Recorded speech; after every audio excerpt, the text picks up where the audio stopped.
Hey, friends, happy Monday. Thanks for joining us as we continue here a look at the Christmas texts out of the New Testament, Matthew and Luke. Last time we were together, we looked at the distinctives of Matthew's presentation of the Christmas story. Relatively simple, fairly nuanced, heavily influenced by the fact that Matthew is writing to a Jewish community. Today, we take that same kind of look at the Gospel of Luke. I think, Michael, fair to say Luke is a bigger story, really in every sense of the word. It is longer. It is more detailed. Also, I think it seems clear when you compare the two that Luke is writing to a much more universal audience. Luke is less concerned about the particulars of any one tradition and more interested in using Christmas to make a case for the kind of universal Christ figure. And there are some things in Luke, I think, that are a little surprising. The first one of them, right off the bat, in verse 5 of chapter 1, Luke devotes nearly an entire chapter to the backstory of John the Baptist. And perhaps that would seem like a thing Matthew would do, but for Luke, that's a crucial part of the story. So only in Luke do we meet Elizabeth and Zechariah, and we find out that there's a family connection. We get this story where Zechariah isn't sure about what the angels told him, and so he gets made mute and isn't able to speak. We get told that they're to name their son John, and then we get that visit between Mary and Elizabeth, which we'll talk about in a minute. But it is in some ways, I think, a surprising place for Luke to start. Yeah, no doubt. I think when you're reading Luke and you are aware of how interested Luke is in telling a historical, a very character-driven story of Jesus's life, and by that I mean a kind of a supporting character telling, it's then not surprising when you get into Luke and you start discovering that Luke doesn't just want to talk about Mary and Joseph. Luke wants to tell you about this priest, and he wants to tell you about the prophet who's going before Jesus, which all the gospel writers care about John the Baptist in their own ways, and he makes their stories in interesting ways. But here, there's a great amount of time setting up the birth of John the Baptist and then connecting that birth with Jesus's birth when Mary actually comes to visit Elizabeth. There's this actual story connection point for those two. And I think there's a kind of backstory here to the Christmas story that involves all of these forces and character connections that the other gospel writers are completely not interested in including in the story. And so it does, Clint, it puts Jesus's birth story inside a larger story. It gives it a context and it gives it a kind of connection between people that we wouldn't have otherwise. And I think he does that literally. And though, again, maybe it's surprising that that's Luke instead of Matthew, but this Christmas story is kind of bracketed by the temple. You know, it happens in a manger and there's shepherds in fields. But the first thing that happens is a priest gets told, your wife is going to have a child while he's in the temple.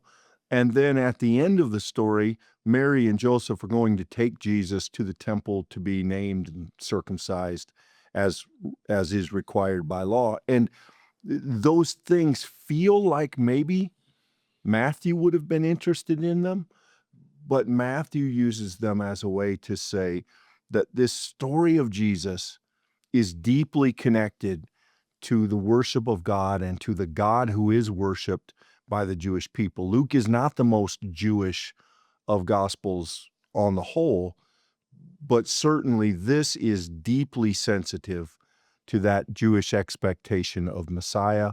And as he bears that out in a different way than Matthew does, I think it's equally as important. Yeah, and I want to point out that I think one of Luke's distinctives does show up very brightly here in the Christmas story, and that's Luke's interest in women in particular and the outcast in particular. And we start here with women. You have Elizabeth, who's in her old age, conceiving of a son, which this I think is fascinating, Clint, because that this is a very Old Testament Absolutely. idea, and the fact that Luke is including it as opposed to not Matthew, that is fascinating. But what we discover here is after the angel visits Elizabeth, then you have Mary who visits Elizabeth. And I'm going to skip past this section, though there's a greeting and a connection, and the child, John the Baptist, leaps inside Elizabeth's womb. But then you get to Mary's song of praise, what is often called the Magnificat. And in this, Luke retells this amazingly beautiful, poetic, height of literature kind of song in which Mary here is talking about uh, God who looks down on the lowliness of a servant. The mighty one's done great things for me. You just go along. He's brought down the powerful from their thrones. He's lifted up the lowly, filled the hungry with good things, sent the rich away empty.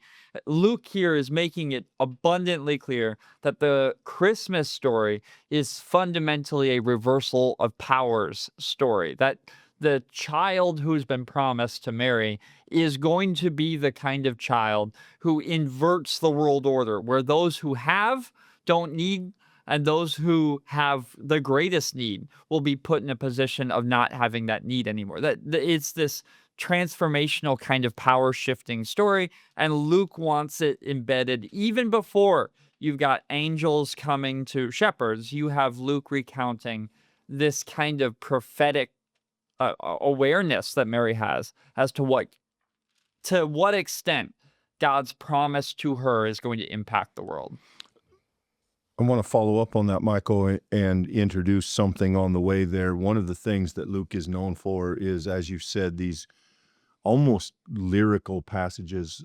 They could be poetry, many of them, including Mary's song, the Magnificat, have been set to music. And there is this poetic license that Luke takes as he tells the story. Now, contrast that, and the first one we hear in that is Elizabeth. Elizabeth says, "Blessed are you among women, blessed is the fruit of your womb, and why has this happened to me?" And then we have Mary's song. Keep in mind, if we flip back over to Matthew, we didn't hear from Mary. Yeah. We didn't hear, and now we have these women as integral characters, not only being involved in the story, but professing praise, singing praise in these deeply profound passages that continue to be drawn upon by the church, and we continue to borrow their words to seek to understand what is the meaning and what is at stake in the Christmas story. We're going to see that again after the two women have done this. Zechariah is going to give us a kind of poetic song, and then, of course, the angels do so in singing out to the shepherds. Luke is artistic in a way that Matthew isn't, and that's not a criticism of Matthew. It's just that Luke brings that sort of poetic bent to the way that he tells this story, and you see it in those kind of passages.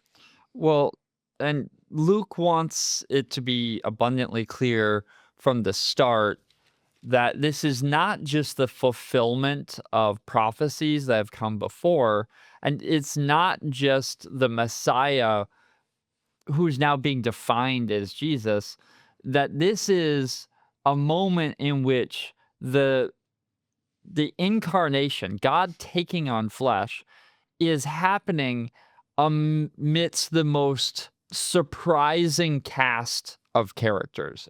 Because you have a priest who's struggling to have a child. You have two women who are singing some of the most beautiful songs in the scriptures. One old, one young. Yeah, right. Yeah. Yeah, and you've got shepherds who are outcasts. They're if they're not outcasts, Outsiders, they're at least. outsiders, and they're working dirty jobs at the worst time of night.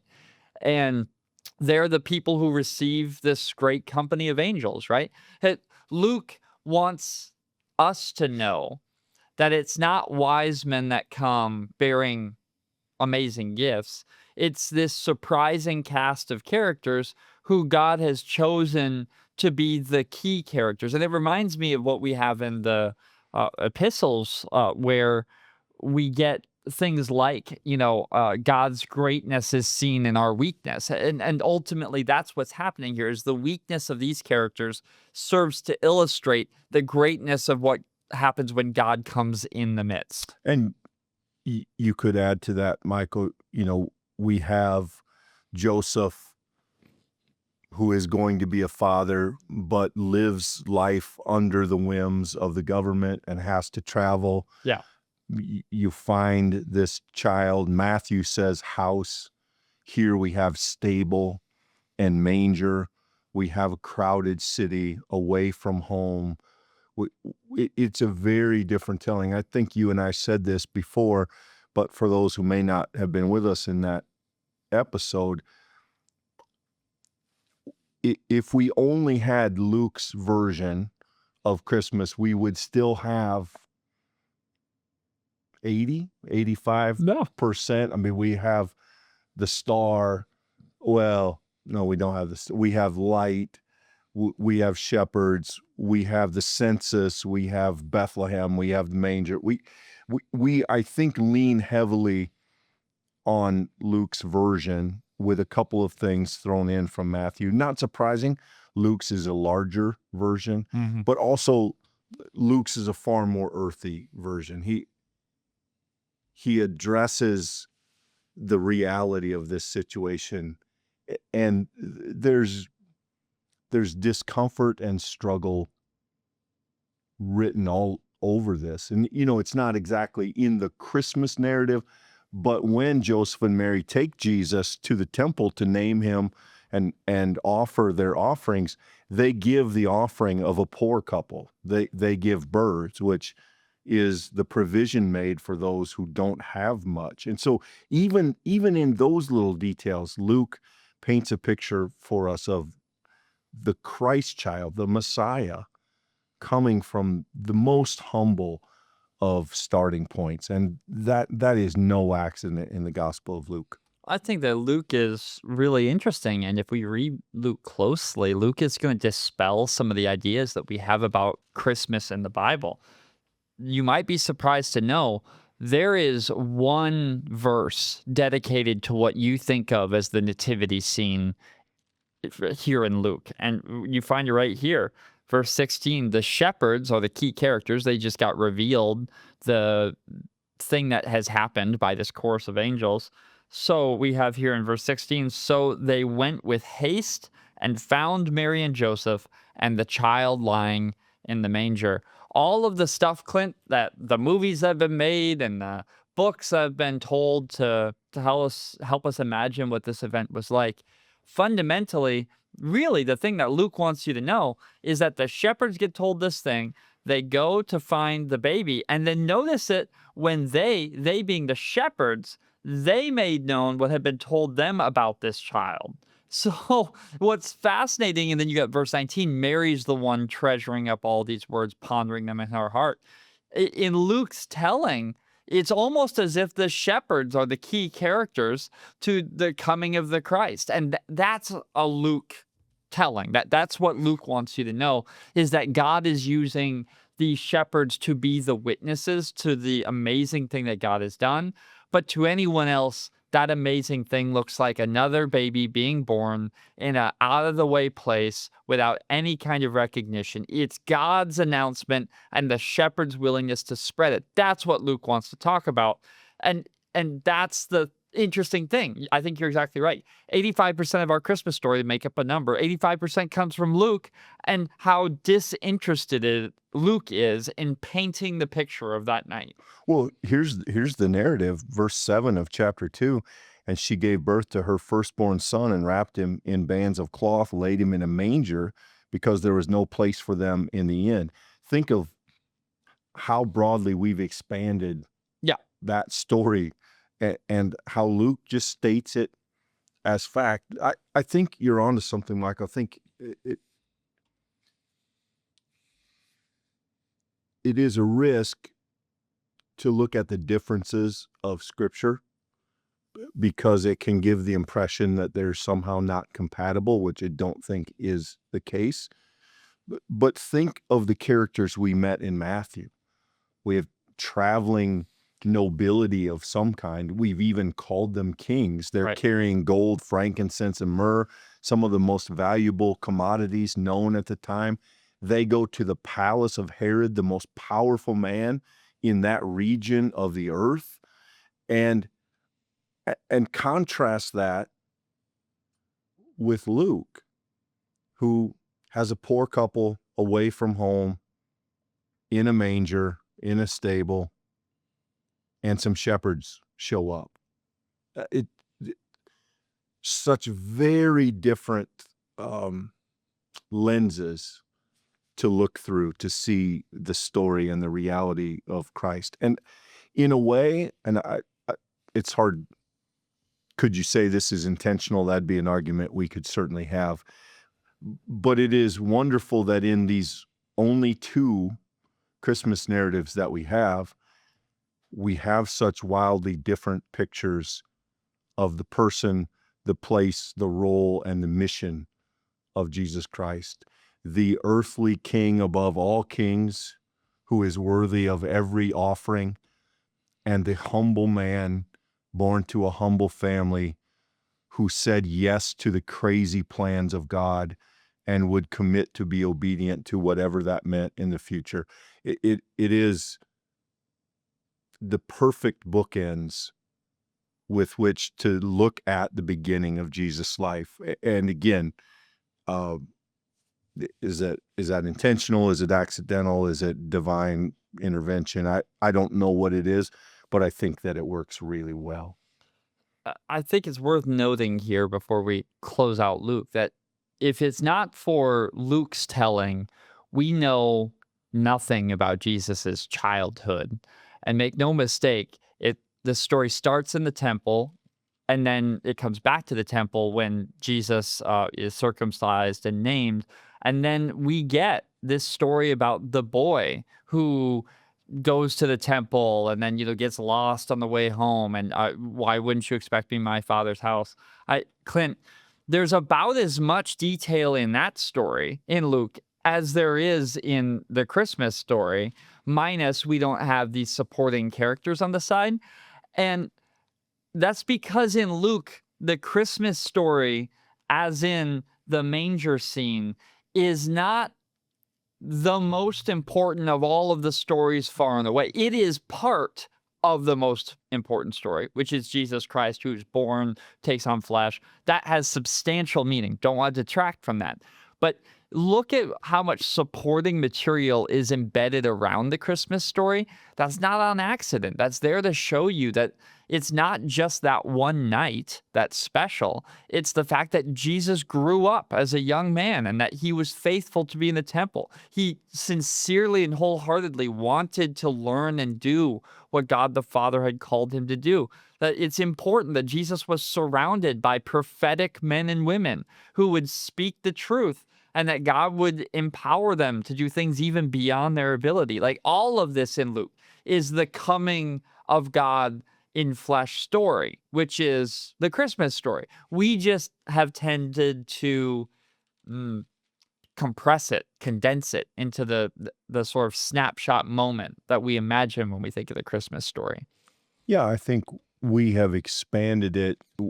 We're fascinated by it, and it is a fascinating story. The details of Christmas, as you and I try to preach our way through them again and again and again each Advent season, they are amazing stories. But the gospel writers, on the whole, I think, are far more interested in where Jesus goes than where Jesus comes from. And given that half of the gospels that we have don't mention Christmas, I think that's a fair statement. There's just one other thing that I think is, to your point, Luke does some foreshadowing here. So when the shepherds come and they're praising, there's this wonderful verse that says, "But Mary treasured these words and pondered them in her heart." And then when Jesus is presented at the temple, a prophet speaks over him and says that he's destined for the rising and falling of many, and tells Mary, and a sword will also pierce your heart. So these references to Jesus' mother, to her pondering, to her heart, she's treasuring in her heart will be pierced. There is already here, and we see it in Matthew's too, the threat that Herod brings to the story and the shadow of his vile actions against the 2-year-olds of Bethlehem that hangs over that story and colors it dark. And this is where I think we can we can be reluctant to recognize that though the Christmas story is a beautiful story, a beautiful set of stories, neither of these authors flinch from the reality that when God comes into the world is not altogether pleased with that this child that is born is headed for the cross. Now, that you have to be careful of that because there's a lot of ground in between. But I don't think the Gospels flinch from that. We love the idea that Christmas is happy and warm and fuzzy, and that there were friendly sheep and cooing doves, and that's the way that we've tried to watercolor this scene. And it's interesting that both of the Gospels are not adverse to getting some of those darker colors out, because they know that ultimately that is why Jesus is here. That is why Jesus came. That's why Christmas happened. Which is absolute and complete speculation. So I'm just going to name, there's no research foundation to this other than just an opinion. But it seems to me, Clint, that one of the reasons Christmas appeals to Christians is because, as opposed to Good Friday and the cross, this is a story with angels and announcements and good things. There's a simple reading of this story that says, well, this is happy, and so let's focus on this one. But you're 100% right that the biblical writers, clearly in the way they structure these stories and the details that they include, they're not telling this as a little aside to make you smile. That this is necessary information for you to understand the task that God took on himself when he decided to take on flesh so that he could die on a cross. That whole story arc is the essential thing that we use the word gospel or good news to describe. And so it's funny, we're breaking, well, here's Matthew's telling, here's Luke's telling. They're not thinking about, well, here's one tiny part of one story in one book. They're thinking, what is the fundamental story? The fundamental story is a God who takes on flesh for the purpose of dying. All of that cannot be separated from their understanding of it. And so we've got to be careful to not, well, I really like Christmas Eve service. I don't particularly like Good Friday. That doesn't work in a biblical way, because all of these stories are integrated into each other. I don't think, biblically speaking, you can separate them. I don't think the authors will allow that. There's darkness. The light shines in the darkness, but it doesn't erase it. Right. Well, that's what we've got for Luke. Hope there's something in there that's interesting or challenging or new. Certainly hope that if this has been helpful, you like it, helps others find it in their study all the way years to come. And then subscribe so you don't miss studies like this one. We'll see y'all soon. Thanks, everybody.